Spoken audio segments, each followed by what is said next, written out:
Sur une grande radio, au moment où vous êtes, où votre nom, il y a les mouches ici, ouais. À un moment où votre nom a été évoqué du côté de Nice, un chroniqueur a dit cela serait une grosse erreur de prendre Belhanda parce que c'est plus trop un joueur de foot, il a un peu vrillé, bref, il prie beaucoup, il est parti dans un autre monde.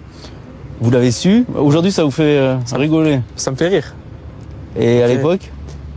À l'époque, j'ai pas voulu répondre parce que je voulais faire d'abord ces 10 premières journées pour montrer que on sait jouer au foot, quoi. Mais j'en parlerai plus tard parce que on doit se parler dans pas longtemps, donc. Mais ça vous a un peu vexé quand même? C'est pas que ça m'a vexé, c'est que c'est petit, quoi. C'est petit. Pourquoi parler de quelque chose d'autre alors qu'on est des footballeurs? C'est quoi le rapport? Dans un contexte, dans le contexte actuel en France. Il n'y a pas de contexte actuel. Ça aurait je suis pu vous musulman, poser, je suis musulman. Ouais. Quel est le contexte actuel? Quel est le rapport? Non, mais justement de dire une phrase comme celle-ci, ça aurait pu vous poser des soucis. Il n'y a pas de souci, je suis musulman. Je suis quoi? Je suis terroriste? Je suis musulman. Je pratique l'islam. C'est quoi le rapport? Les sujets, en tout cas, ça a dû vous énerver, forcément. J'ai pas voulu répondre parce que j'ai pas voulu insulter. Au moins c'est clair.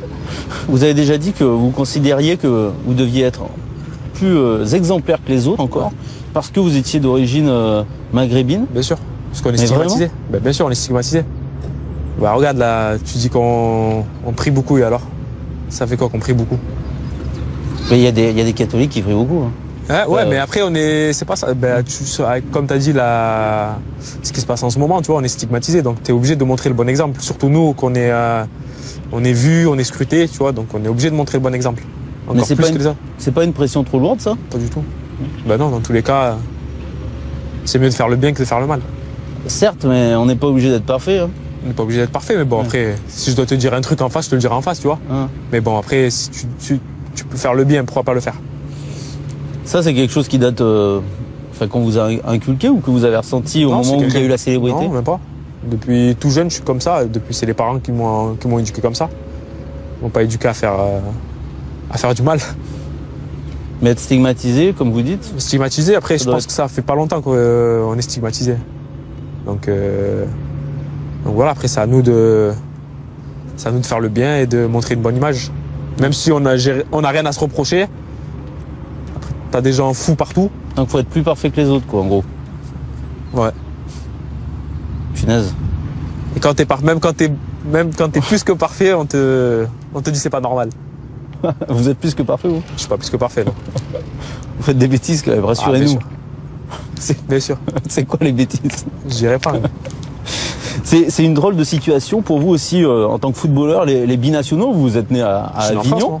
À Avignon, donc vous auriez pu prétendre à la sélection française, mais vous avez choisi très très vite la sélection marocaine, dès 2010, alors que à l'époque vous auriez très bien pu rêver de la sélection française. Ce choix, il était lié à quoi? Aux parents. Aux parents, ils sont nés au Maroc. La plupart de ma famille sont nés au Maroc et ils sont au Maroc aussi. Mais c'est vrai que j'aurais pu choisir aussi la France. C'est quoi qui fait basculer? C'est vraiment de faire plaisir? Ouais, faire plaisir, ouais. Et même en soi-même, tu vois. La chaleur du Maroc, là-bas, quand on va en sélection, c'est quelque chose. C'est quelque chose. C'est un argument. C'est vraiment un argument de poids. Et ça te fait basculer. Et en même temps, ce qui est le plus terrible pour les binationaux, c'est que souvent, dans les pays africains, on est encore plus exigeant avec eux. Ouais, c'est vrai en plus. Parce que quand on vient de France, on dit qu'on n'est pas marocain, on dit qu'on est français. Il y a toujours des problèmes. Où on a des problèmes. En France, on a des problèmes, au Maroc, on a des problèmes. C'est pas super votre vie là. Ouais, c'est pas mal.